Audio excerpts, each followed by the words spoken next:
noite, amigos. Nós estamos ao vivo pela internet. Nós estamos numa quarta-feira. Que dia é hoje? 19 de outubro de 2011. Estamos em Florianópolis, Santa Catarina, Brasil. Hoje o tema da nossa reunião é perguntas livres, tanto dos presentes quanto da internet, como algumas que já foram enviadas ali, que são perguntas feitas no fórum em outubro, agora, na ACM, que não puderam ser respondidas. Então, semana passada respondemos algumas, vamos continuar a responder outras. Mas há preferência dos presentes e dos internautas. Para iniciar a nossa reunião, vamos nos conectar com as luzes maiores do universo. Sintonizar, abrir nossos corações, nossas mentes e procurar absorver o fluxo de luz que vem do alto. Abrindo o nosso chakra coronário no alto da nossa cabeça, recepcionando essas energias de alta frequência, luminosas, brilhantes, azuladas, abrindo o nosso cardíaco, nosso centro de força sobre o coração, captando energias rosadas, douradas, de carinho e de afetividade da equipe espiritual que nos acompanha. Assim, energizados, harmonizados, agradecendo a presença de toda a equipe espiritual que nos acompanha, abrimos a reunião de estudos. Está aberta a nossa reunião e vamos, então, oportunizar aos questionamentos que interessaram aos presentes. Tá? As perguntas são livres, as respostas que são obrigatoriamente de acordo com a filosofia, a doutrina, a ciência espírita. Certo? Bem, então vamos ver, enquanto o pessoal vai pensando no que questionar, enquanto na internet não chegam questões. A reunião passada tivemos questões da Holanda, da Califórnia, né? Então nós vamos hoje oportunizar. Tem alguma questão? Sim. O senhor poderia explicar a epilepsia a nível físico e espiritual? Bom, primeiramente a epilepsia também é denominada de disritmia cerebral, ou seja, uma alteração do ritmo, da frequência de onda, das vibrações, que é produzida pelos neurônios cerebrais. Então, quando sai fora do ritmo, é uma disritmia cerebral. Tá? Isso é epilepsia. Existem várias, níveis de epilepsia ou de disritmia cerebral.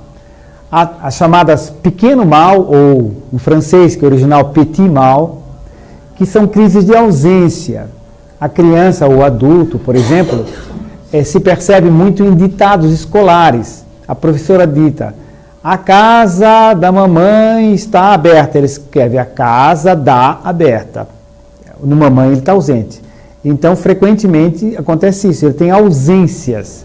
Essas ausências podem ser de segundos, pode ser de frações de segundos. Né? E essas ausências podem determinar, inclusive, problemas graves para profissões, para atividades. Né? Então, impede o exercício de algumas profissões e tal. São controladas por medicamentos que a pessoa tem que tomar durante um tempo, acompanhada por um neurologista de preferência, ou neuropediatra, se for o caso. Bem, existe o grande mal epilético, que é a clássica crise convulsiva, onde a criança ou o adulto se contrai, se contorce, tem movimentos chamados tônico-clônicos, ele se debate, enfim, tem todo um quadro, se machuca, morde a língua, enfim, tudo que você já deve ter visto em filmes e tudo mais. Então, esse é o grande mal epilético, ou a chamada epilepsia propriamente dita, que é uma disritmia da frequência energética dos neurônios muito forte, que normalmente tem que tomar um medicamento durante longo tempo, muitos e muitos anos, a medicação.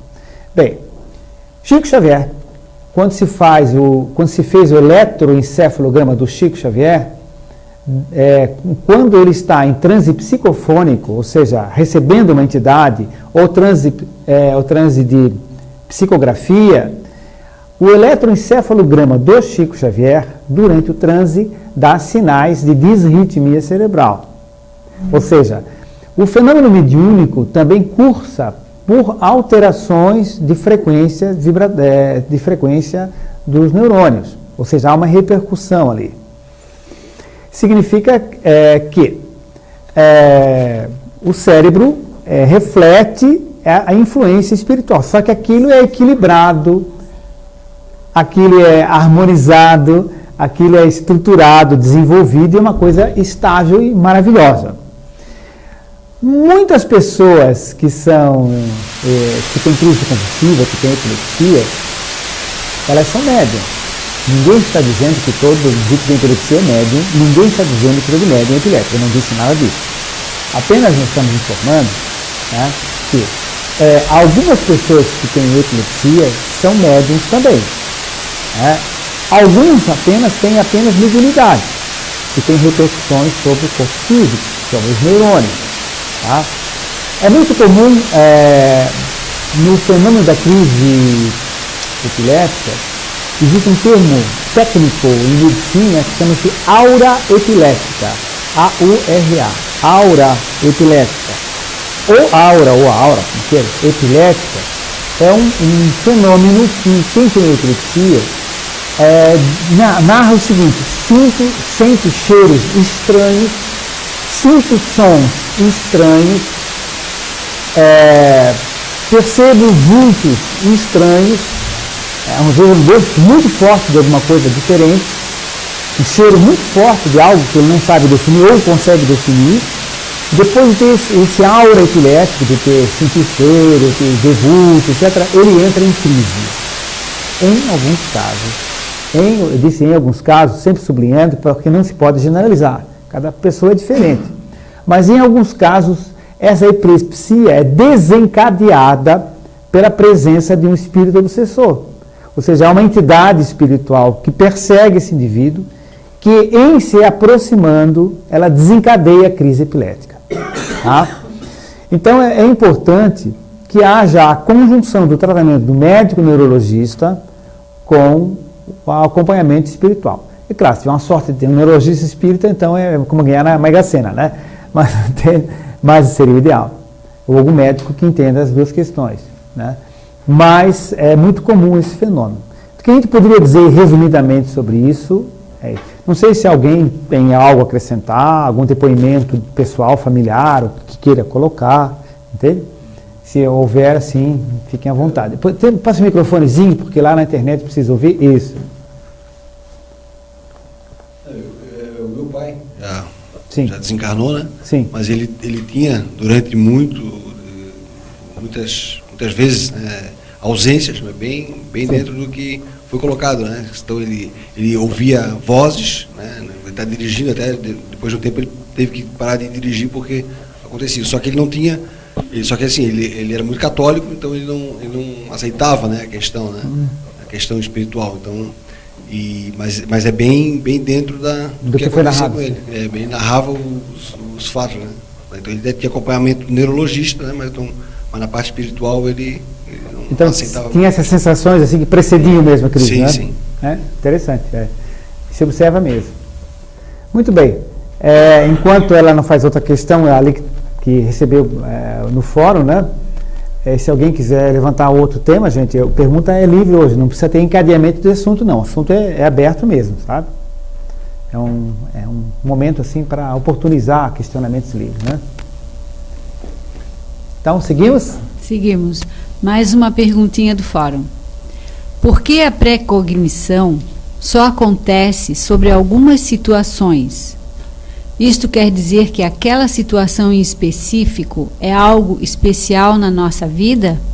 Por exemplo, sonhar com algo e depois acontecer. Nem sempre. Bom, primeiramente, é o seguinte, só para lembrar, né? A pré-cognição, de precognire, né, do latim, a pré-cognição também é chamada de premonição. Então, premonição ou pré-cognição é a mesma coisa. Isso é um fenômeno paranormal, não é um fenômeno mediúnico em regra, via de regra. Né? Existe às vezes associação, a gente pode ver em seguida. Mas Prever alguma coisa é ter uma premonição ou uma pré-cognição. A parapsicologia, quando por pessoas sérias, porque existe muita gente que explora a parapsicologia por várias finalidades, até estranhas, ou até para combater a doutrina espírita, enfim, de maneira. Mas a parapsicologia, levada a sério por pesquisadores, ela classifica todos os fenômenos inabituais, ou chamados paranormais, de fenômenos psi. É uma letra grega, psi. Aí divide em vários grupos: psi-gama, psi-kappa, psi-teta e tal. Então, os fenômenos psi, ou paranormais, psi-gama, são aqueles fenômenos ligados à mente. Então, são todos psi-gama. Por que é psi-gama? Porque são duas letras, letra psi e letra gama. Por quê? Porque eles escolheram, de propósito, uma terminologia que não tem nenhum vínculo filosófico, religioso, nada. Psi, uma letra. Psi-gama é uma letra. Pronto. Então, qualquer fenômeno paranormal, inabitual, que aconteça, que não tem explicação para os sentidos convencionais, visão, audição, tato, etc., que é ligado à mente, é um fenômeno psi-gama. Dentro desses grupos tem vários, telepatia e tal, clarividência, e tem lá pré-cognição ou premonição, prever alguma coisa. Então, eles comprovam a existência da premonição ou da pré-cognição através de máquinas que baralham baralhos específicos de pesquisa. Não é o nosso baralho convencional, né? Mas é um baralhinho chamado de carta Zener. O Zener foi o cientista que desenvolveu esse baralho para estudo. Então, são cartas retangulares, uma delas tem um círculo, outra tem um quadrado, outra tem uma estrela, outra tem uma onda, são várias figurinhas assim, inconfundíveis, cruz e tal. Então, a máquina embaralha aquilo, né? E eles estavam pesquisando a telepatia quando a máquina soltava uma carta, o sensitivo concentrava na carta e o outro da outra sala ia dizendo que carta era. Então, tem uma equipe de cientistas de um lado, do outro, uma parede de chumbo, isolamento, enfim, tudo quanto características, né? A máquina embaralhava automaticamente. Então, o indivíduo telepata, ele ia dizendo que carta era. Muito bom, então tem um cálculo matemático, tantos por cento de acerto por acaso, tudo calculado direitinho. Então, evidenciava que a telepatia existia, quando o indivíduo era telepata e tal. Uma vez eles pesquisaram um sensitivo chamado Shackleton, em Londres. E quem pesquisou esse sensitivo foi o professor Sowell, na Universidade de Londres. Esse Shackleton, na hora que foi entrevistado, ele dizia o seguinte: olha, eu aposto no cavalo antes da corrida, eu me concentro, eu vejo o cavalo chegando e estou ganhando muito dinheiro. Mas eu vim aqui porque os amigos e tal, conhecem o professor e tal, então vamos fazer. Então colocaram as cartas no baralho, na máquina, as cartas N, embaralhavam, ele errava todas. 100% de erro. Isso é quase impossível. 100% de erro. Repetiu, 100% de erro. E foram verificar, ele acertava a próxima. Ele acertava 100% a próxima. Então ele previa a carta, não que saiu aqui, ia sair. Entende? Então aí eles começaram a investigar a premonição, a precognição e desenvolveu todo um estudo sobre isso. Então, só para dizer que a premonição ou precognição é algo que existe, que é real, que é documentado cientificamente em várias universidades. Cambridge estuda isso, Duke University, Carolina do Norte estuda isso, enfim. A Vassiliev estuda isso em Leningrado, agora mudou de nome, São Petersburgo de novo, né? E assim por diante, vários estudam isso. Mas então a premonição existe. Agora a questão que a pessoa faz ali é o seguinte: é por que se prevê alguma coisa, se aquilo tem um significado importante para a gente ou não? Né? É essa a pergunta, né? Ela pergunta assim: isso quer dizer que aquela situação em específico é algo especial na nossa vida? Pois olha, eu vou até dar um exemplo de uma pessoa. Eu vou dar uma mudança, um pouquinho mudar a história para não seja possível identificar, né?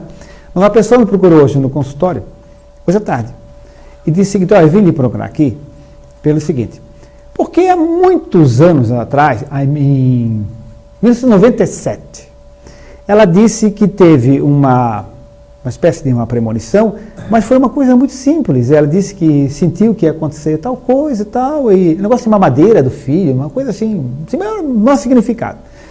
E aquilo realmente aconteceu, aquela sequência exatamente, né? Não quero contar bem aqui para não haja possibilidade de identificar, Mas ela disse que a sequência toda que ia acontecer, a marca, isso, aquilo, o leite, não sei mais o que, papapá, a hora, a farmácia, o dia, a conversa, tudo assim que ela anteviu.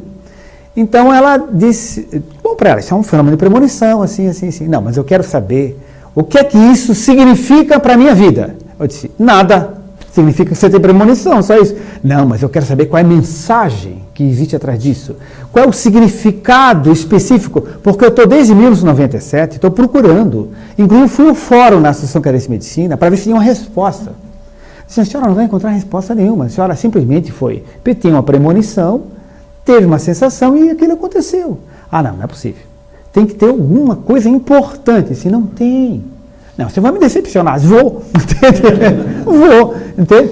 Então, o que acontece é o seguinte, as pessoas ficam achando que aconteceu aquilo, percebeu aquilo, porque aquilo tem um significado importante. Então, acho que vai salvar o planeta, a Terra, o Florianópolis, não sei o quê, entende? Ou o filho ia morrer. Não, não vai acontecer nada, gente. Então, isso são flashes que a gente tem. Porque a questão do tempo é um pouco diferente no mundo astral e no mundo físico. Então, a pessoa, às vezes, porque a premonição, ela pode ser ir para frente, você pode ter retrocognição para trás, porque há uma sequência de fatos que é uma tendência lógica que aconteça. Não é inexorável. Há uma tendência, pode até não acontecer. Por quê? Se a pessoa muda, se a pessoa tem uma atitude diferente, muda a sequência da tendência natural. A premonição não é algo que está definido, é uma probabilidade. A pessoa tem sensibilidade de captar uma probabilidade. Ela capta, ela sente, as energias estão direcionando naquele sentido. É uma probabilidade. É essa a noção. Então, quando a pessoa sente alguma coisa, não quer dizer que seja algo importante. É algo que bate com a sintonia dela, com o pensamento dela, com o momento dela, com vários fatores ao redor que facilitam que aquilo haja percepção. Certo? Então a gente não deve dar um super valor a isso. E também, se alguém prevê o que vai acontecer. Não quer dizer de forma nenhuma que vai acontecer. Seja quem for. Entende? Isso é uma tendência natural que alguém capta. Se alguém está em cima da montanha e vê o movimento de 2 carros, pode dizer assim, daqui mais ou menos 5 minutos, um Volkswagen verde vai bater num caminhão de tora. Ah, um gênio espiritual. Não, está vendo lá de cima. Mas pode ser que o indivíduo pare o carro, entende? Vá ali... faz uma necessidade fisiológica ali, enfim, o caminhão não bate desgovernado, enfim. Entende? Então, simplesmente pode haver uma mudança. Mas quem está olhando de cima vê a tendência.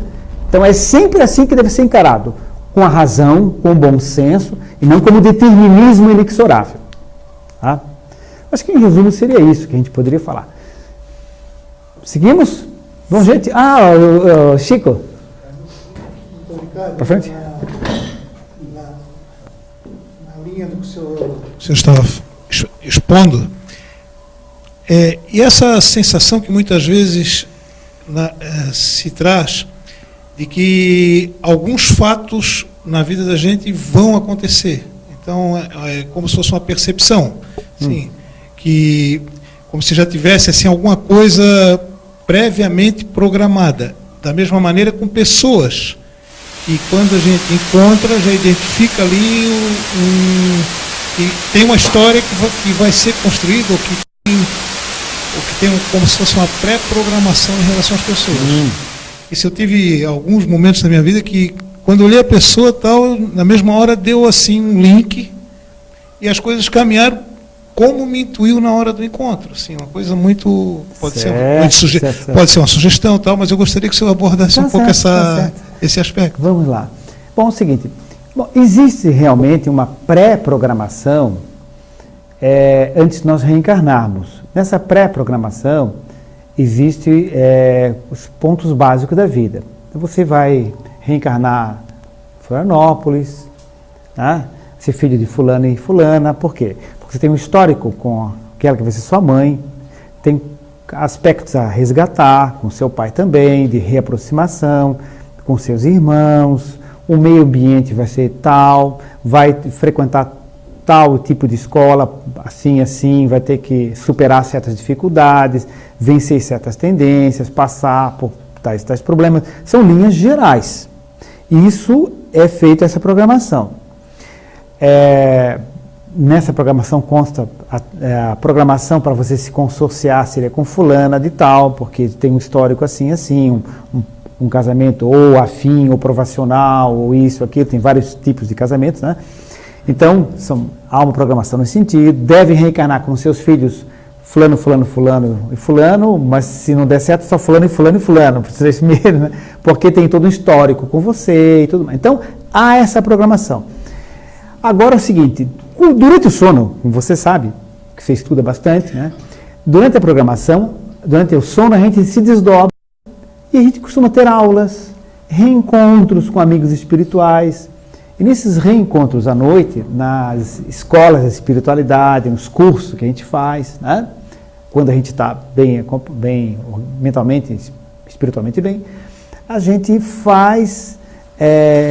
reaviva certas coisas, fazemos reencontros com colegas de serviço, com colegas de profissão, com pessoas da família, né? E quando a gente está aqui, às vezes a gente tem insights. Por exemplo, encontra a pessoa, teve a sensação que já conhece esse indivíduo.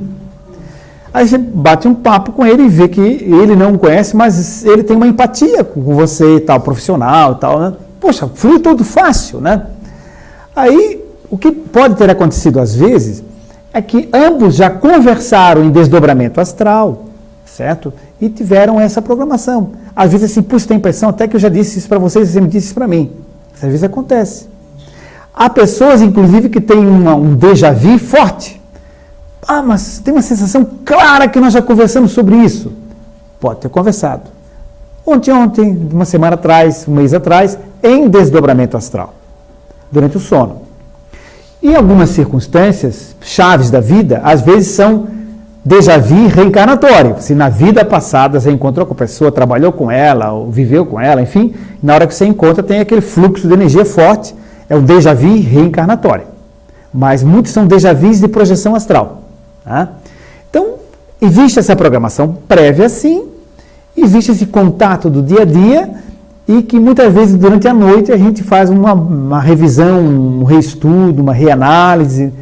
Em resumo, seria isso. Não sei se alguém de vocês lembraria de algum outro aspecto para colocar. Tudo bem? Interessante, né? Sim, seguimos? Quando vai na internet alguma questão? E uma do Carlos de São Lourenço, Minas Gerais. Boa noite a todos. Doutor Ricardo, quem faz uma cirurgia plástica sem necessidade, apenas para ficar na moda, seja silicone ou lipoaspiração, e venha a desencarnar, pode ser considerado suicídio indireto? Nossa. Muito bem, mas a pergunta do Carlos São Lourenço, de Minas Gerais, é interessante. Bem, eu me lembro que no fórum aqui fizeram uma pergunta mais ou menos parecida para o Dr. Júlio. Você estava no fórum? Fizeram uma pergunta para o Dr. Júlio Geusa, que é cirurgião plástico, né? Mais ou menos parecida, só que não falou no suicídio, mas falou na questão da cirurgia plástica, né? E ele enfatizou o seguinte: olha, muitas pessoas fazem a cirurgia plástica simplesmente por estética, né? Então ele diz o seguinte: o fato de fazer essa cirurgia simplesmente por estética, e ele como médico espírita, palestrante, escritor espírita, mas ele faz a cirurgia, ele explicou o seguinte, ele explicou que a pessoa, ela está entrando em sofrimento, ela está entrando em baixa de energia, em baixa vibração, em baixa autoestima, está dificultando o relacionamento com seu companheiro ou companheira, né? Está dando uma série de dificuldades para esta pessoa. E isso energeticamente não é bom. E se o cirurgião plástico tiver uma conversa boa com essa pessoa, explicando bem, falando de que aquilo vai beneficiar, mas que é fundamental que ela mude a maneira de pensar, a maneira de viver, a maneira de se relacionar, porque senão ela vai continuar ou vai tender a um processo de autodesvalorização, vai encontrar um outro motivo. Tá? Mas ele considera válido fazer cirurgia desde que a pessoa faça esse esforço também, ou pegue essa bengala para seguir adiante e livrar-se dessa baixa de energia, né? Porque nós estamos reencarnados, não é para pagar pecado, porque isso é bobagem, né? Nós estamos reencarnados para evoluir, para sermos felizes, para sermos sábios, para nós crescermos, para estarmos bem conosco mesmo e com quem está mais próximo a nós. E muitas vezes a cirurgia plástica ela nos dá esse bem-estar, essa alegria, essa autoconfiança, né? Então não há problema. No caso de desencarnar em função de uma cirurgia plástica, nós acreditamos o seguinte, que não que a pessoa foi programada para desencarnar numa cirurgia plástica, não é isso. Mas aquela pessoa traz na sua estrutura perispiritual um desajuste energético com relações a coisas do gênero. Se não fosse a cirurgia plástica, ela provavelmente desencarnaria ou de uma apendicite, ou de uma outra coisa parecida, numa mesma época da vida, certo? Porque ela tem energeticamente um desajuste em aspectos de vidas anteriores ligadas a coisas do gênero. Naquela época também nem existisse cirurgia plástica em vidas anteriores dela. Tá? Mas tem alguma coisa ligada nesse sentido. Então, ela apenas buscou algo que vai desencadear uma tendência natural dela. Então, ninguém poderá considerá-la como suicida, né, que é a pergunta que o Carlos fez, que é uma pergunta interessante, inclusive, né, porque várias pessoas colocam isso, né, Carlos? Então, não podemos considerá-la como suicida. O que se deve fazer é como o nosso colega lá faz, né, que procurar ver outros valores e a pessoa também ver outros valores da vida, não ficar só presa a isso. Não faz a primeira, faz a segunda, faz a terceira, depois começa a se arrepender da oitava, porque já ficou tão feio que já não se reconhece mais a pessoa, né?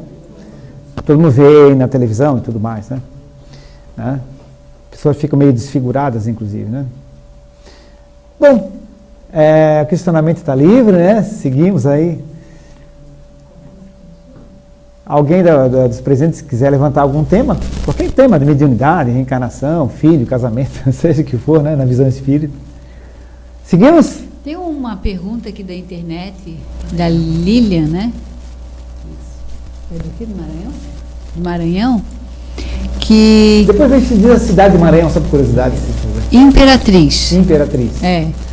Ela faz a seguinte pergunta: como superar o medo de fazer cirurgia? Como amplo, assim, né? Realmente é amplo, como a Helena disse, né? É amplo, né? Como superar o medo de fazer cirurgia? Bom, o ideal seria tentar descobrir a causa desse medo, né? Descobrir a causa desse medo, porque existem muitos fatores que poderiam levar a esse medo. Teve um filho que morreu na cirurgia, né? Teve uma irmã que morreu. Eu nunca me esqueço que meu sogro fez uma pergunta para mim, quando a Helena, ali, minha esposa, né, foi fazer uma cirurgia do qual exatamente a mesma cirurgia, não foi uma plástica, foi uma esterectomia,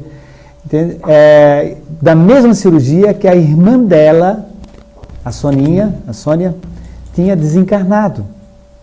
Aí ele disse assim, mas o meu genro, você já notou que é a mesma médica que vai fazer? Eu disse, já. Você já notou que é exatamente a mesma cirurgia? Eu disse, já. E é o mesmo hospital? É o mesmo hospital, a mesma médica, a mesma cirurgia que a irmã dela morreu. Eu disse assim, mais uma razão porque o raio não cai duas vezes no mesmo lugar, só para não ter, né? É claro, a médica era competente, tudo, simplesmente porque tive que acontecer, aconteceu, né? Vou mudar de médico porque morreu a irmã, morreu meu irmão, tudo bem, eu conheço o médico, né? Não há nenhum problema. Então, aí foi feita cirurgia, ela não morreu, está ali, né? Então, às vezes, o medo é desencadeado por fatos, assim, familiares, né? Então, aí vale a questão de chegar para o meu sogro e conversar. Dizer assim, olha, não tenho medo, a não ser um receio natural, né? Que é normal, né?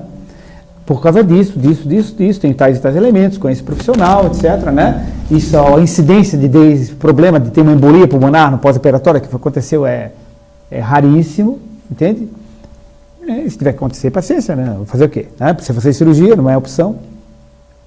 Então, é uma das causas de ter medo, né? Agora, existem outros fatos na vida da gente, ou na gestação que a pessoa passou, aquela criança foi gerada numa gestação, onde a mãe vivia um pânico de fazer uma cirurgia. Né? Ou quase desencarnou durante uma cirurgia, quando grávida. Aí a pessoa desencarna e fica aquela impressão gravada energeticamente no inconsciente do menino, da menina, cresce com aquela história. Na hora que você vai fazer uma cirurgia, pronto, mexe, faz ressonância com o seu registro desta vida mesmo na gravidez, e aquilo eclode. Né? Então é uma causa. Né? Agora, muitas vezes são de vidas passadas. Né? Muitas vezes são de vidas passadas. Medo de médico, medo de dentista, medo disso, aquilo, né? Acontece de vidas anteriores. Então, neste caso, excluindo essas situações, se pode fazer uma terapia regressiva de vidas passadas. Né? Já atendi pacientes que tinham medo de dentista, disso, daquilo, e foi interessante, se encontrou causas, né? Enfim, e parece que ajudou bastante. Né? Se alguém quiser fazer um relato, um depoimento e tal, fique à vontade. Tem uma pergunta do Aguinaldo, de São José. Boa noite. Gostaria de parabenizá-los pelo excelente evento. Semana passada tive o prazer de participar da reunião aí no ICEF, mas hoje não podia. Gostaria de saber quais são os tipos de reencarnações que existem aqui na Terra e quanto tempo leva para um espírito reencarnar. Certo. Bom, a gente pode didaticamente dividir as reencarnações em 3 grupos. É didático. Se nós estamos aqui em 40 pessoas aqui, são 40 situações diferentes, 40 histórias diferentes, não dá para dizer, se classificar em 3 grupos, mas didaticamente se divide em reencarnações de provas, reencarnações de expiação e reencarnações de missões.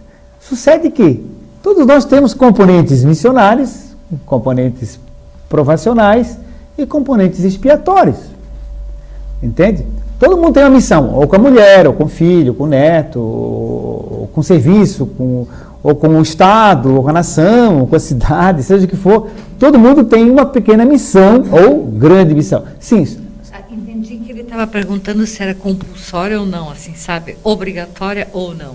A reencarnação pode ser também. Né? Sim, a gente pode falar sobre isso também, Rosane. Então, o primeiro grupo seriam as reencarnações por missão, são trabalhos que a pessoa desencarna. Tem espíritos que têm a reencarnação preferencialmente missionária. Confúcio, Buda, Jesus, etc. Né? Sócrates e tal. Então, são espíritos que vieram basicamente com missão de trazer informações importantes para o planeta. Basicamente isso. Né? Agora, o Sócrates devia ter lá sua prova, sua expiação com a Xântipa, né? A esposa dele, né? E assim por diante, né? Até tem uma história, abrindo parênteses, curiosa, né? Que uma vez um diz que é Xântipa ou diz que é Xantipa, até hoje eu não sei, se alguém souber, pode me dizer. Mas vamos dizer que seja Xântipa. A Xântipa, ou Xantipa, esposa do Sócrates, uma ocasião chegou, ele tinha sido preso, porque ele era um revolucionário de ideias, um filósofo maravilhoso, né? Sócrates, Platão, Aristóteles, foram a sequência, né? Então aí ele foi condenado a beber a cicuta, que era um veneno, né? E ia morrer envenenado pela cicuta. Aí a Xântipa disse para ele assim: Sócrates, fostes condenado. Sim, eu já esperava, né? Aí ele assim: mas Sócrates, tu és inocente. Assim, que bom, né? Pior se eu fosse culpado. Né? E uma ocasião, há uns dias atrás, antes dele ser julgado, a Xântipa brigou por ele, gritou, e ele escutou, olhou tal, e não disse nada, porque viu que não estava dizendo nada, né? Naquela crise de brabeza lá. Aí ela pegou um balde d'água e jogou nele. Vê se fala alguma coisa agora, né? Ele assim: depois da tempestade vem a chuva. Da trovoada vem a chuva. Né? Então é um homem fantástico. Então é uma reencarnação tipicamente missionária, né? Agora, existem reencarnações que são basicamente provacionais, um outro grupo de reencarnações. Né? O que é prova? A prova é teste, verificação do aprendizado. Eu faço uma prova para ver se eu sou aprovado. Então, eu tenho na minha encarnação situações provacionais, testes que eu vou passar. Por exemplo, eu tenho muito dinheiro, então eu vou saber se eu vou reencarnar com muita oportunidade. Você vai saber usar. Né? Ou então tem uma prova de passar por uma dificuldade A, B ou C, ou de pobreza. Ver como é que você se comporta sendo pobre. Se eu falo uma teoria, tudo bem, agora vamos ver se você sabe ter dignidade e não roubar e tal sendo pobre. Né? É uma reencarnação de prova, por exemplo. Reencarnação de expiação. Você está drenando, está eliminando, está se libertando, está expiando, está jogando para o teu corpo físico uma anomalia energética. Então o pessoal diz, você está apagando alguma coisa que fez. Não, não é apagando alguma coisa que fez. Você tem uma desarmonia energética e aquilo está expiando, está drenando para o teu corpo físico. Tem um problema físico, orgânico, uma doença crônica, antiga e tudo mais.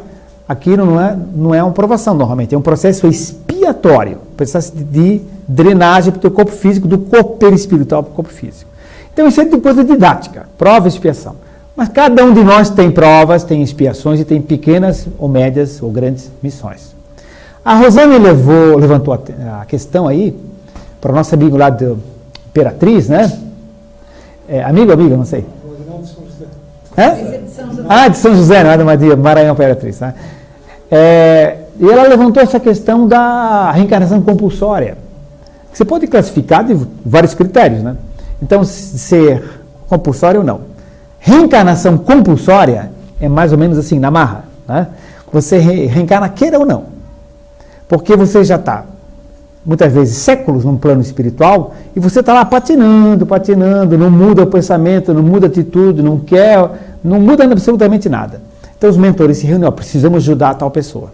Ele já está 200, 300 anos ali, não tem jeito de mudar o pensamento nem a atitude. A mãe dele está pedindo, o irmão dele, o avô dele estão aqui já pedindo intercessão por ele. Ele precisa reencarnar de qualquer jeito. Mas ele não quer. Não, ele vai ser compulsório. Então o que faz? Eles hipnotizam, adormecem, certo? E encaminham, como que empacotam, né, para a reencarnação. Ou então, em outra situação, esse espírito sofre um desgaste energético. Como assim desgaste energético? É que o corpo espiritual, o perispírito, é matéria. É matéria de outra dimensão, mas é matéria. Derivada do chamado fluido cósmico universal. Então, a constituição do corpo espiritual é de órgãos, células, moléculas, é matéria também. E essas moléculas que compõem o corpo espiritual, elas sofrem um desgaste energético com o tempo. O espírito superior, ele faz uma oração, entende? Ele absorve energia e alimenta o seu corpo espiritual, energeticamente. Né? Com amor, com trabalho, ele puxa a energia e se alimenta. Espírito mais denso, mais simples, mais pesado, ele tem que tomar suco, tem que ir para o mar e tal, ele tem que se alimentar. Gente mais comum como a gente, normalmente tem que se alimentar, porque não é todo momento que está lá com absorvendo energia cósmica. Só que um espírito muito denso, muito pesado, muito atrasado, não tem como ele se alimentar muitos e muitos anos. Vai vendo um desgaste gradativo do corpo astral. As moléculas vão vibrando mais lentamente, vai desgastando, vai entrando em torpor, sonolência e morre. Não, morrer não morre porque ele já está lá, né? E dorme. Ele vai entrando em sonolência e dorme. E é preparado pelas equipes da espiritualidade, encaminhado para uma reencarnação compulsória, que a Rosane falou. Então, alguns são hipnotizados e levados. Outros esperam o tempo, acompanhado e encaminha compulsoriamente para o seu bem. Por pedido de muitos amigos, inclusive. Então, essa pergunta lá de São José, né? Pois não, passa o microfone primeiro para Valmira lá, depois para o nosso amigo. Nesse caso, quem é o espírito que vai se candidatar para até receber esse espírito ou casar com esse espírito, né? Já que é um espírito atrasado, né, e compulsório. Isso, então, já existe um espírito lá mais evoluído que vai receber esse espírito para auxiliar nessa próxima oportunidade. Ou não, ou ele vem assim e... Não. Existe toda uma estrutura para isso, organizadíssima, Entende? O Ministério da Reencarnação, o Departamento da Reencarnação, conforme a colônia usa o termo, né? Tem uma estrutura imensa para isso, gráficos, estudos, análises e gente altamente especializada. Né? Você imagina, aqui na maternidade vai nascer alguém, tem um monte de gente que trabalha na maternidade. Lá é muito mais e mais estruturado, porque cada um na sua função de acordo com o merecimento, capacidade intelectual e de amor. Então é muito bem organizado. Agora, onde ele vai reencarnar depende da história dele, aí vai abrir chave infinita. Alguns casos, há pessoas que têm um carinho muito grande por ele, já foi mãe dele, 2, 3 vidas, já reencarnou, porque ele está lá 300, 400 anos, ela já reencarnou de novo aqui, entende? Já está esperando, quando dorme, sai do corpo, ela disse, sonhei com um anjo que disse, não sei mais o que, às vezes é o mentor dela espiritual, que estou te lembrando que você tem um compromisso, que você assumiu fulano de tal, que você amava muito, tal, que foi teu filho, mas novamente, então ela sonhei que, né? Então depois ele nasce como filho dela. Geralmente por amor é a primeira opção, certo? E isso é regra geral. Agora cada caso tem variantes, tá? Tem variantes. Pois não? Nossa amiga. Assim, só uma pergunta até do nosso amigo de São José, com relação ao tempo, né? Ao tempo que ele que pode retornar para isso, bem lembrado. Há quanto tempo, faltou responder, entre uma encarnação e outra, né? Olha, eu tenho uma palestra que eu faço, assim, uns bonequinhos, um deles, assim, tem uma joaninha, tem um cachorrinho e tem 2 espíritos, né? Então, essa joaninha, por exemplo, de jardim aí, aquele besourinho vermelhinho, né? Se ela desencarnar, se ela morrer, ela rapidamente reencarna. O princípio espiritual que anima a joaninha, né, e está lá no livro dos Espíritos, pergunta 540, não da joaninha, mas que existe do átomo até o arcanjo, a evolução do espírito. Né? Está lá em Emmanuel, no Consolador, pergunta 79, que fala que passamos pela fase mineral, vegetal, animal, uminal e angelical, assim por diante, né? Então todos os seres reencarnam, é uma lei do universo. Então a joaninha, ela desencarna, rapidamente reencarna. Por quê? Porque ela energeticamente é muito simples, gasta energia e é atraída para outro ovinho ou óvulozinho que está sendo fecundado de uma outra joaninha. Um cachorrinho pode ser mantido no plano espiritual meses, às vezes em alguns casos anos, pelo amor dos donos, de amigos, que energeticamente mantém, amparam aquele cachorrinho lá. Certo? Mas ele tem mais estrutura perispiritual para permanecer mais tempo no astral. Um espírito mais denso, mais pesado, normalmente reencarna mais rápido, porque é um desgaste mais rápido. E aqui aproveita mais rápido a evolução. Lá, às vezes, né, demora um pouco mais. Precisa passar a experiência aqui para poder superar, aprender. Agora, o tempo médio é mais ou menos 50 a 80 anos, entre uma encarnação e outra. Mas isso é médio. Tem gente que reencarna, eu tenho na minha família, parente próximo que parece que foi 17 anos depois reencarnou. Exatamente 17 anos. Né? Já tem um avô que já desencarnou há 60 anos aí, está lá ainda trabalhando. É bem variado. Tá? Um espírito de luz pode permanecer milhares de anos sem reencarnar. Porque às vezes ele consegue ser muito útil e desenvolver-se lá também. Agora, às vezes, eles vêm como missão para cá também. Então, existe essa variação. Se alguém quiser colocar algum detalhe, acrescentar ou perguntar, fica à vontade, né? Seguimos? Christian, aqui de Florianópolis, com relação à cirurgia plástica, ele faz uma colocação. Em auxílio à resposta do Dr. Ricardo com relação à cirurgia plástica, no Pinga Fogo de 1971, Chico Xavier disse que se fosse para melhorar a autoestima e o estado de espírito, a cirurgia plástica tinha validade, visto sua importância no bem-estar de cada um. Olha, um depoimento muito bom do Christian, né, do Chico Xavier no programa Pinga Fogo. Ótimo, Christian, obrigado. A Lilian, de Imperatriz, no Maranhão, faz mais uma perguntinha. O medo é uma doença física, emocional ou espiritual? Uma doença. O medo. Há gente que diga que o inverso do amor não é o ódio, mas é o medo. Interessante isso. porque o medo nos atrapalha muito a nossa evolução. No fundo, é uma coisa terrível. Tá? E agora, se alguém quiser depois dar algum depoimento pessoal sobre isso, pode ficar à vontade também. Mas o medo, ele é uma expressão emocional, mas tem uma origem espiritual, certo?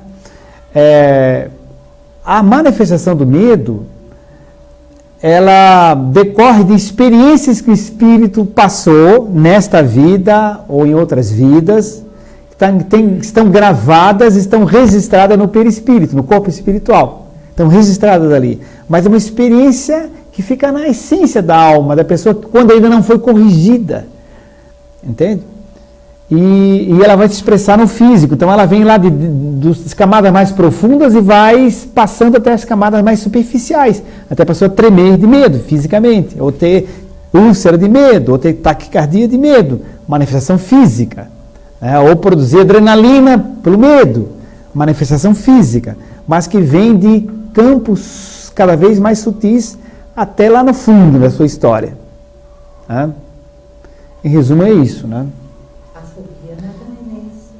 A Rosane colocou, não tem microfone, mas coloca aí, só para usar a palavra aí.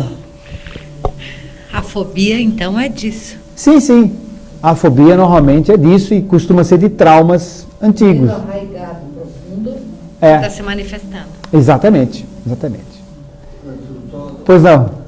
Mas, assim, de qualquer forma, assim, o medo equilibrado também é questão de sobrevivência. Porque muitas vezes o que nos mantém vivo é a questão de a gente ter o medo, para ter o limite, né? Claro. Não, todas as nossas peculiaridades emocionais, elas, dentro de certo limite, são necessárias. Né? A dor também é um benefício. Ou seja, se você não sentisse dor, você botava a mão no fogo, queimava, não sentia dor, tudo bem.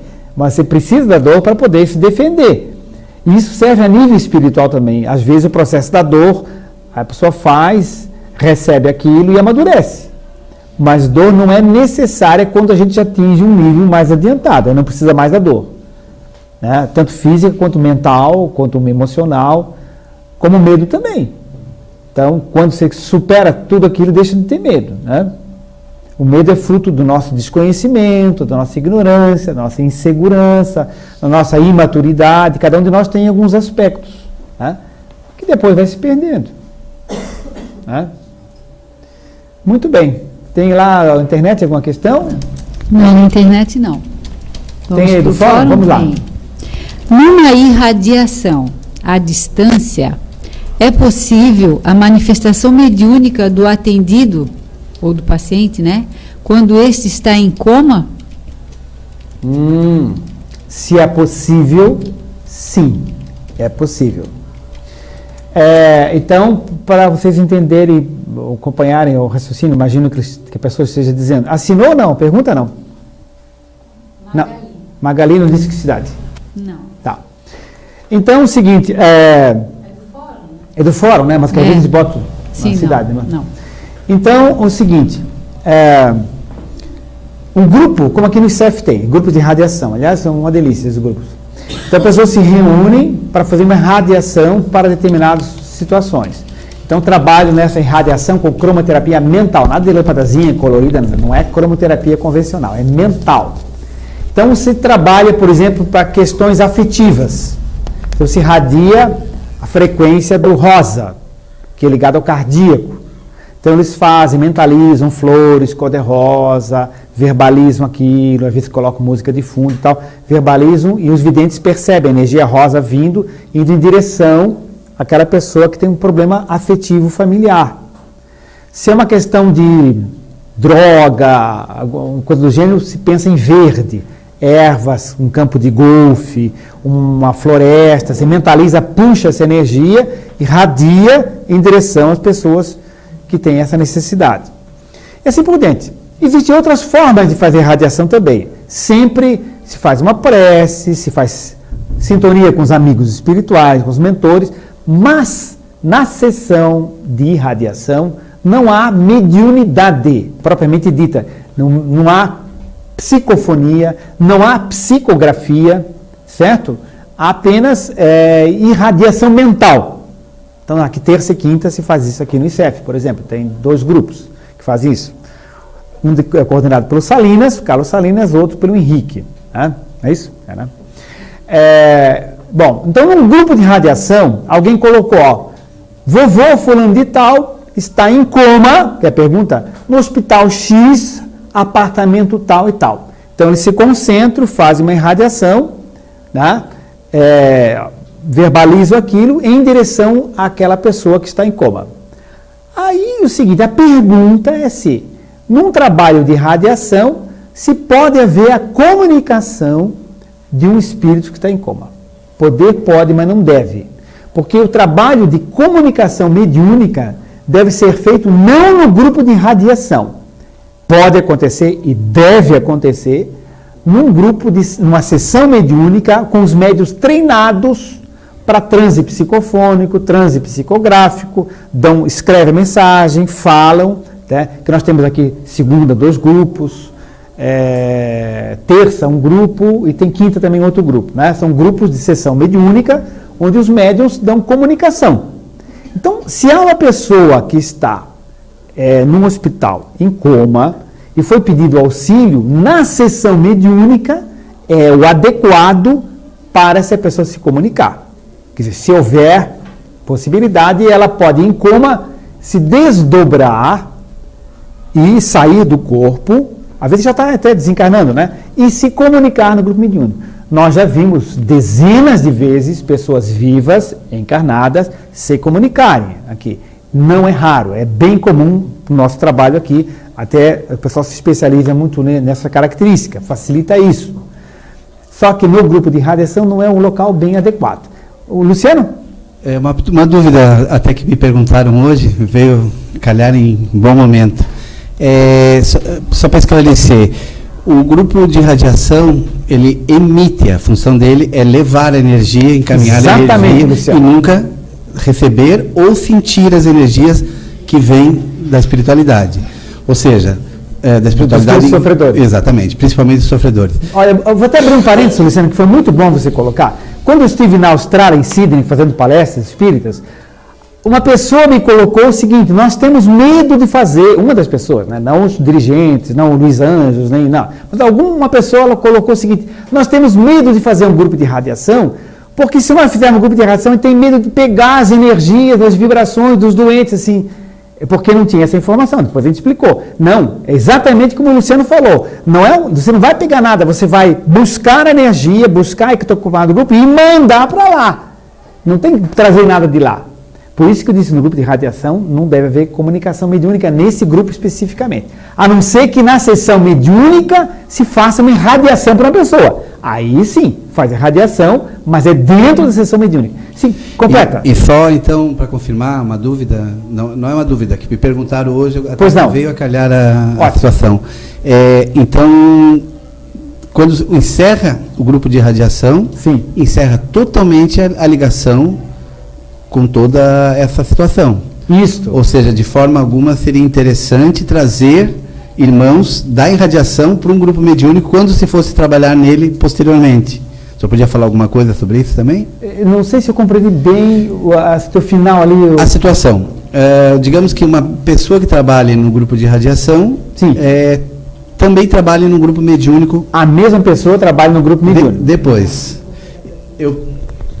Não seria eles estarem impregnados com as irradiações daquela pessoa que foi feita a irradiação? Isso, mas no sentido de não ter a possibilidade, de não misturar um trabalho com o outro. Sim. Já que, se entendendo bem a função da irradiação, seria o quê? Somente levar as energias necessárias pela espiritualidade e a energia física, né, bioenergia, até as pessoas que pedem ajuda. Perfeito. Exatamente isso. Exatamente isso. Não tem nem o que completar. Sim, Rosane? Doutor Ricardo, depois a Helena fala em seguida. Tá. Pode ser que eu esteja errada, mas enfim, é uma dúvida que eu tenho. Se uma pessoa está em coma, é porque é um momento que ela tem que passar por isso, alguma coisa que ela está expurgando, não sei, enfim. Ela é para estar ali. O processo dela. É o processo dela, certo? Não é desumano mediunicamente ir lá, conversar com ela querer voltar e não poder?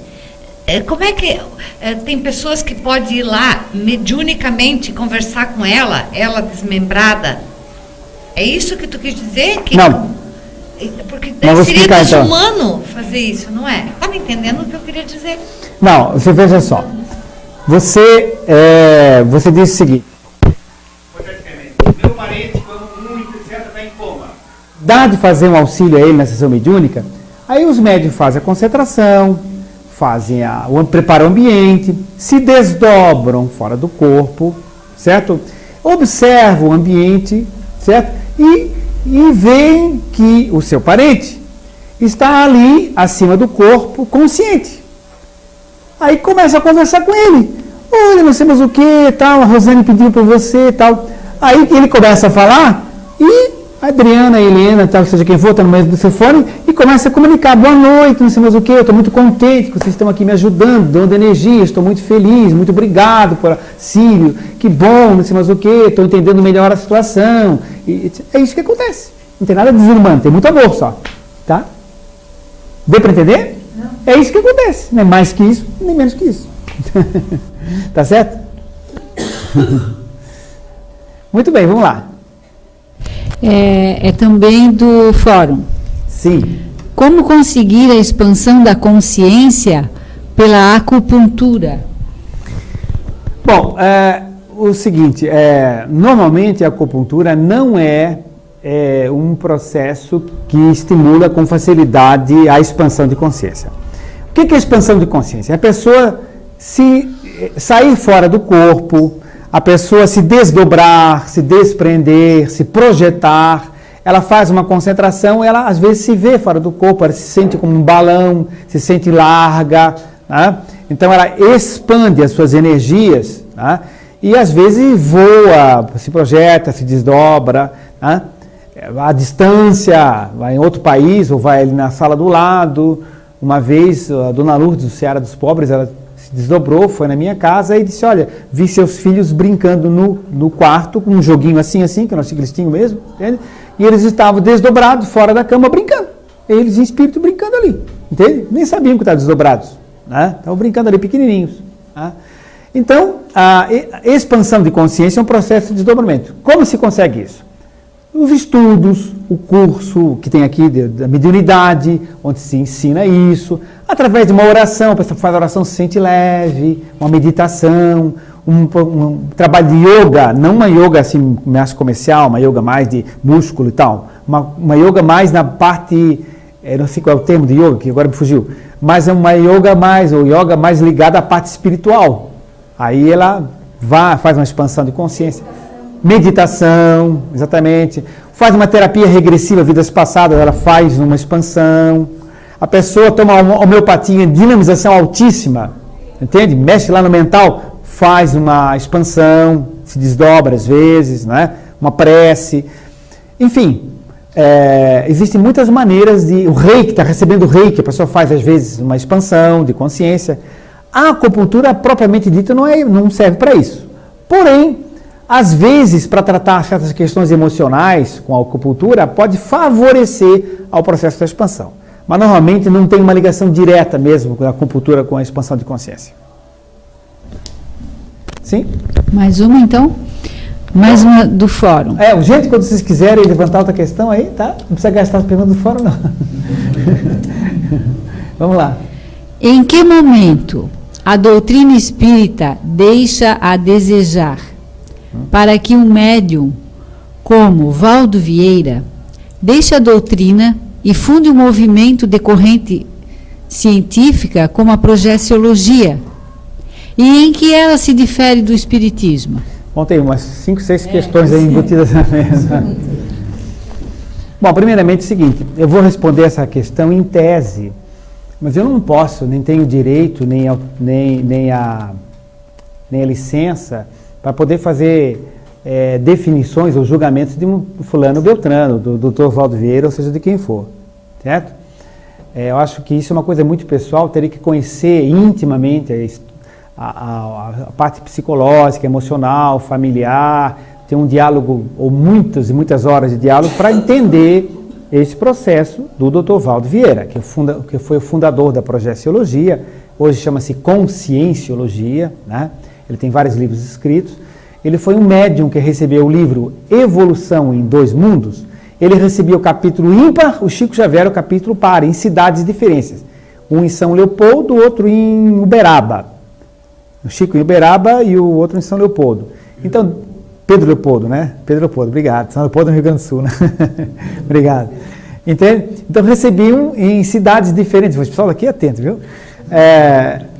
Certo? Recebiam em cidades... Então, era um médium de um potencial. E o livro, Evolução dos Mundos, um livro complexo, um livro difícil de estudar. Eles sabiam o que estavam fazendo mesmo? Esse detalhe eu não me recordo. Acredito que sim. Acredito que sabia, tá? Acredito que os dois, assim, conversavam, então. Tá?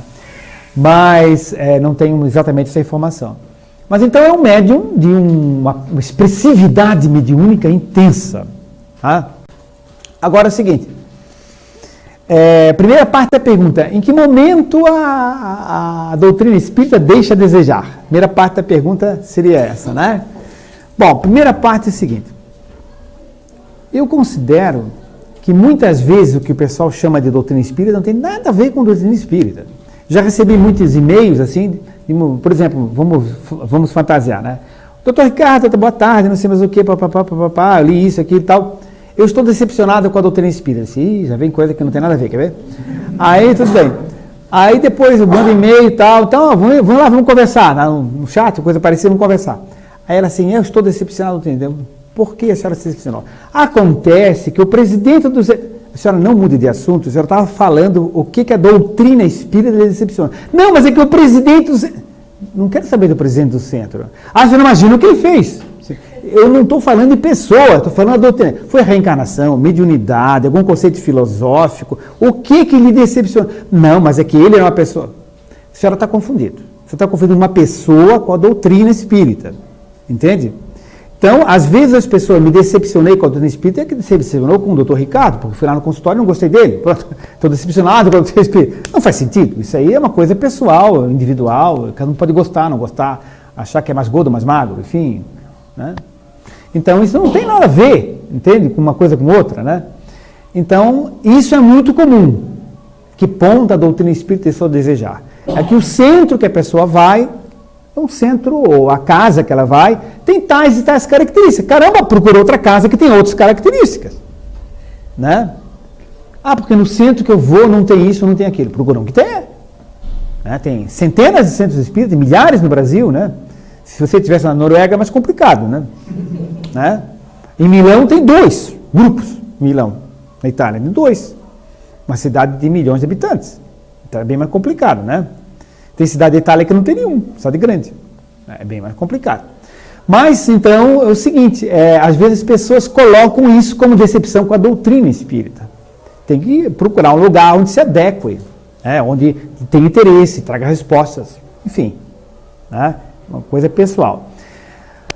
Agora, em que ponto a doutrina espírita deixa a desejar? Fazendo essa ressalva, eu acredito que também, além de as pessoas confundirem gente, personalidades humanas com a doutrina, muitas vezes é falta de estudo também. A pessoa não busca, não lê, não se informa, conclui equivocadamente. Várias vezes eu conversei com a pessoa, eu já fui espírita, não sou mais. Por quê? Porque disseram que a gente reencarna para pagar. A senhora leu isso? Todos os livros espíritas que eu leio, não diz isso? Não, está escrito. Não é nada disso, você está entendendo errado. Entende? Porque tem que sofrer para pagar. Está entendendo errado. Você reencarna para evoluir, para crescer, a finalidade da reencarnação não é pagar coisíssima nenhuma, é a sabedoria, a felicidade e o crescimento. Mas o que é vida passada? Isso é consequência. Isso é consequência lógica, isso é matemática. Você joga para cima, tem uma lei da gravidade que volta e a pedra cai onde você jogou. Não é porque Deus castigou você. É porque... A interpretação do Evangelho tem várias fases de 1857 que justamente... lá usavam até a expressão pagar no Evangelho, mas isso em 1857. Bem lembrado pelo Luciano. Tem livros espíritas, como o Evangelho segundo o Espiritismo, que é um livro fantástico, que eticamente está perfeito, a mensagem está perfeita, mas a linguagem é de 1857, como o Luciano disse. Né? E quem ditou o livro, o Evangelho segundo o Espiritismo, não foram espíritos espíritas, foram espíritos católicos. Espíritos católicos. Então é frei tal, padre tal, cardeal tal, santo tal. Se botar Agostinho, ninguém sabe o que é. Santo Agostinho, tem que botar, né? Santo Agostinho, São Luís, né? Cardeal de Bordeaux, bispo de Anjou. Eram espíritos interessados nessa questão que eram católicos e que usavam uma linguagem católica. Entende? Mas o conteúdo está perfeito, gente. Ninguém está falando do conteúdo. É a linguagem que era daquela época. Não pode falar inconsciente. Não existia inconsciente naquela época. Freud tinha, naquela época, 2 anos de idade. Não existia inconsciente. Falar em energia. Que energia? Entende? Não tem como. Então, é a linguagem correta para aquela época. Então, você tem que crescer em cima daquela base que é perfeita, que é a base, mas é a base. Base não é o edifício. É a base. É a base sólida, inquestionável como base. Mas tem que crescer em cima da base. Né? Então, às vezes as pessoas ficam ali, pois é, eu aceitava a doutrina espírita, aí fiz psicologia e agora estou vendo que o inconsciente explica. Caramba, pega os livros modernos espíritas que falam inconsciente o tempo todo. Da Joana de Ângelo, do Divaldo Franco, psicografia dele, né? Tem as explicações com a terminologia atual. Né? Então, muitas vezes, isso é um momento que ela deixa a desejar, como o pessoal diz, é que é falta de estudo. Às vezes são as pessoas, às vezes é falta de estudo. Né? E outra parte da pergunta, falou, como é que é a sequência? E funde o movimento, né, decorrentes... Isso, fundo o movimento. Bem, existem pessoas que elas têm aspirações pessoais, certo? Que são mais justas, menos justas, que são ideais que as pessoas têm, né? E às vezes a pessoa tem um ideal de desenvolver uma certa área, um certo estudo, uma certa pesquisa. Por exemplo, eu recebi um e-mail há pouco tempo, não sei se está online aí, a Margarete Seixas, Margarete de Juiz de Fora, ela trabalha com transcomunicação, ela pesquisa transcomunicação, que no ICEF tem um grupo que a Adriana ali participa, né? Outros participam também. É um grupo de transcomunicação que pesquisa comunicação por aparelhos com os espíritos. Né? Então, Margarete Seixas mandou um e-mail dizendo o seguinte: recebi um e-mail de uma pessoa que vou, por questão de ética, não colocar o nome, que me disse o seguinte: olha, se você quer pesquisar séria comunicação com os espíritos, esquece essa história de espiritismo, disse, porque você tem que pesquisar como pesquisadora e como cientista. Se você envolver espiritismo nisso, você não vai dar certo, entende? E ela ficou muito triste com isso. A Margarete me perguntou. Disse: Margarete, é o seguinte, você tem sua filosofia, suas informações, você jamais vai perder isso. Só que essa pessoa está entendendo o seguinte: para você pesquisar, e numa academia, numa ciência, numa universidade, você tem que mostrar o aparelho assim, frequência tal, isso, aquilo, captou voz tal, e cuja definição é essa aqui. Se você for colocar informação de que isso é um espírito desencarnado que está em prova e expiação, você liquidou a tua experiência. O pessoal não vai aceitar. Mas aquele conhecimento fica sempre contigo, você sabe, conhece e tal. Se a pessoa der abertura, você coloca alguma coisa a mais. Mas, tecnicamente, você tem que apresentar aquilo que o meio científico vai aceitar. O modelo científico. Mas, na tua experiência de transcomunicação, faz sintonia com os mentores, cria um ambiente energético favorável, eleva a tua frequência, faz a tua prece, pede o auxílio e faz a pesquisa. Agora, se está recebendo um cientista de fora, um técnico, etc., você faz isso de uma forma simbólica. Vamos fazer um relaxamento, para a gente ficar mais tranquilo, etc., botar uma musicazinha de fundo, vamos pensar numa natureza, um céu nascendo, tal, que é uma técnica de relaxamento, pronto. Fez sintonia, fez a prece, pronto. Entende? Não vai falar, vamos chamar aqui um mentor espiritual. Esse cara está maluco, tá? Vai ver espírito na máquina mesmo, entende? Né? Então, é uma questão, às vezes, de adequação, né, para o ambiente e tal. Então, o Dr. Valdo Vieira, que é médico, ele resolveu fazer aquela pesquisa na conscienciologia e se afastou do movimento espírita, entende? Por alguns ideais, que eu não posso julgar, nem questionar, etc. E algumas questões de posturas pessoais dele, expressões que ele usa, etc., eu não concordo, mas é uma coisa pessoal, maneira de expressar, linguagem de falar, referências que ele faz, às vezes, Chico Xavier, entende? Como pessoa, que faz determinadas referências que eu acho dolorosas, eu acho assim, na minha opinião pessoal, não do ICEF, não da doutrina espírita, minha opinião pessoal, eu acho assim pouco respeitosas, entende? Minha opinião, entende? Mas é uma questão de personalidade. Tomara que ele seja muito bem sucedido nas pesquisas, que traga muito conhecimento para a ciência, que faça muito bem aos outros, e eu vou pegar os livros dele e vou estudar também, não estou com preconceito nenhum. Pode me dar informações interessantes, né? Então acho que a gente tem que saber ter prudência, mas também não ficar, não, agora eu sou contra o Valdo. Por quê? É uma pessoa que estuda e tal, e tem suas características, suas dificuldades, como eu também tenho as minhas. Uma coisa normal, né? Bem, na internet tem alguma questão aí? Não, na internet não. Está quase no final do horário, né? Está quase no final, ainda cabe mais uma? Cabe mais uma. Então tá, como é possível aprimorar a telepatia? Como é possível aprimorar a telepatia? Exercício. Ter duas pessoas sensitivas, onde uma transmite e outra capta. Esse exercício não se deve fazer por brincadeira. Porque se faz brincando, você baixa a frequência de energia e pode haver interferência de entidades brincalhonas também, que interferem no processo. Então, é um ambiente bastante sério, o sério, você pode brincar, que a gente brinca também, mas é uma brincadeira séria, né? Responsável, obrigado, Chico.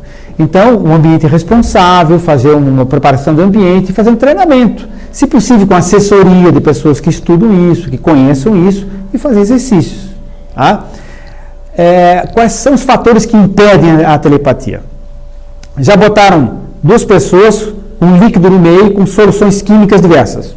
Não altera nada, capta normalmente. Já colocaram a distância, outra sala, no outro prédio, noutra cidade. Na cápsula espacial do projeto Apollo, Edgar Mitchell, engenheiro, telepata, e na NASA, um outro sensitivo telepata, captaram as cartas Zener direitinho. Distância não interfere. Colocaram barreira de chumbo para conter de raio-x, passagem de radioatividade, barreiras de chumbo, capta igualzinho, não impede também. Só tem uma coisa que impede a telepatia, não ter sintonia. Não havendo sintonia, não havendo interesse de um dos lados, não tem captação. Por isso o obsessor pode soprar o que quiser. Se a gente tiver uma frequência diferente, não capta. Tá? Então, que é um processo telepático de indução espiritual também, né? Então, como se desenvolve? Treinando. Muito bem. Estamos chegando no final da reunião. Sim, Adriana? Tem mais uma perguntinha na internet, faz? Ok, vai. É da Ana Paula, daqui de Florianópolis. Ah, muito bem. Voltando ao assunto medo e fobias, gostaria de fazer uma pergunta. No seu livro Obsessão, Estudo Prático, especificamente no caso Hilda, é relatada a visão de entidades zoantropizadas em forma de lagarto. É possível que no contato com esse tipo de entidade, por uma infelicidade, seja gerada uma fobia à lagartixa na pessoa encarnada, por exemplo? É possível. É possível. Antes tem que explicar o que ela leu ali, né? Isso está no nosso livro Desobsessão e Estudo Prático, né?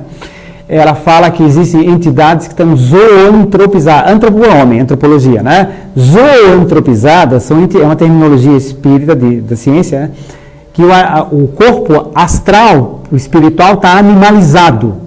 Então existem espíritos zoantropizados que chegam a ter forma de lagarto, por exemplo. Claro que é transitório, depois isso mudando de pensamento, mudando energia, em tratamentos longos, ele volta a fazer a forma humana. Às vezes demora muito tempo, às vezes não. Tá? Às vezes tem que reencarnar, inclusive, ele tem com dificuldades e tudo mais.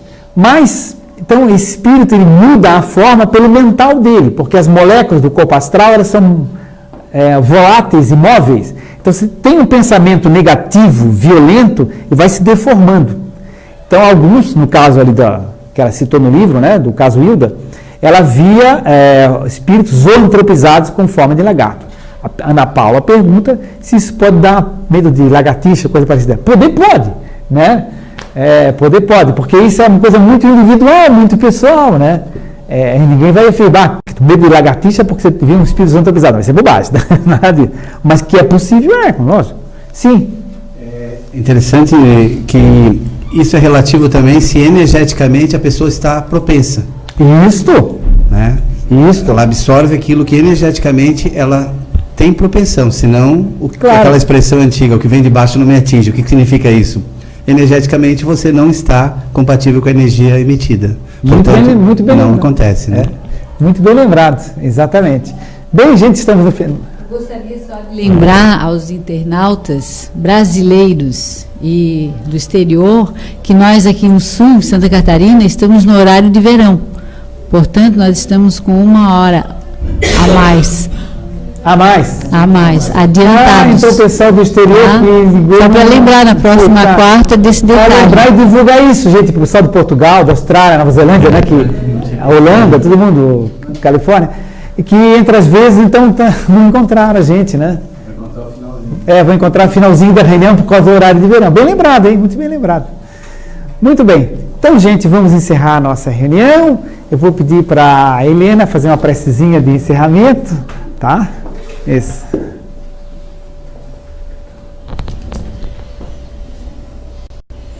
Assim unidos, nesse ambiente de crescimento, de elucidação de muitas dúvidas, que partem de alguns, mas que provavelmente são de muitos. Nós agradecemos mais essa oportunidade que essa casa nos oferece. E juntos, elevamos o nosso pensamento a Deus, ao Pai Maior, a Jesus, o nosso Mestre, que nos abençoe a todos, aos nossos familiares, aos nossos entes queridos, e possamos, de uma forma tranquila, levarmos a nossa semana e até a próxima. Que assim seja. Está encerrada a nossa reunião.